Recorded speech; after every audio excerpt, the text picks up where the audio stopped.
За өглөөний мэндээ багтаа өглөөний мэнд хүргэе. Бороо орж байна.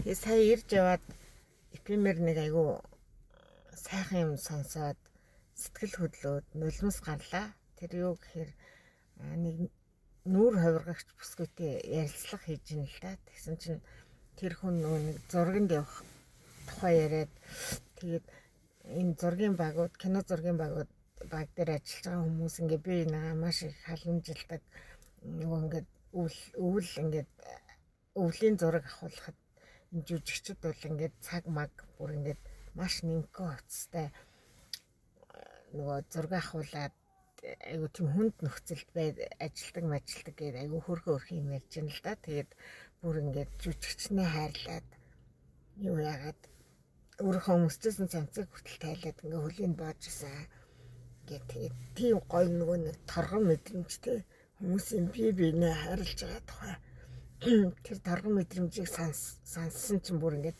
нулимс гараадсэн. Тэгээд сая ярьсан чинь бас нулимс гарах гэж шít. Энэ би бол тэгж боддог л доо. Ер нь бол амьдрал тий хайр тэгээд энэ дэлхий бас хайр юм аа гэж боддог. Ганц дэлхий. Тэгэхээр хүмүүсийг аль болохоор би энийг хайрлаж байгаасай би ч гэсэн чадал тас хүрх юм байвал аль болохоор хайрлах юмсан гэж боддог. Тэгээ сүүлийн үед энэ Монгол толготны 100 эрхмээр нөгөө Самья Өглүүрийн Баатар тамирчин Самьягийн оролцсон хэсэглүүд бас тэгээд нөгөө мундаг дуучин байгаа шүү дээ тий. Та нарын уран бүтээлүүд энэ төр их гарч байна. Тэг их сайхан санагдж байна. Сэтгэл хөдлөгч угаасаа гоё шүү дээ. Тэгээд сэтгэл хөдлөлтэй байлаа. Тэгээд энийг ямар ч гэсэн өнөглөө хаваалцмаар санагдсан зүйлээ хаваалцлаа.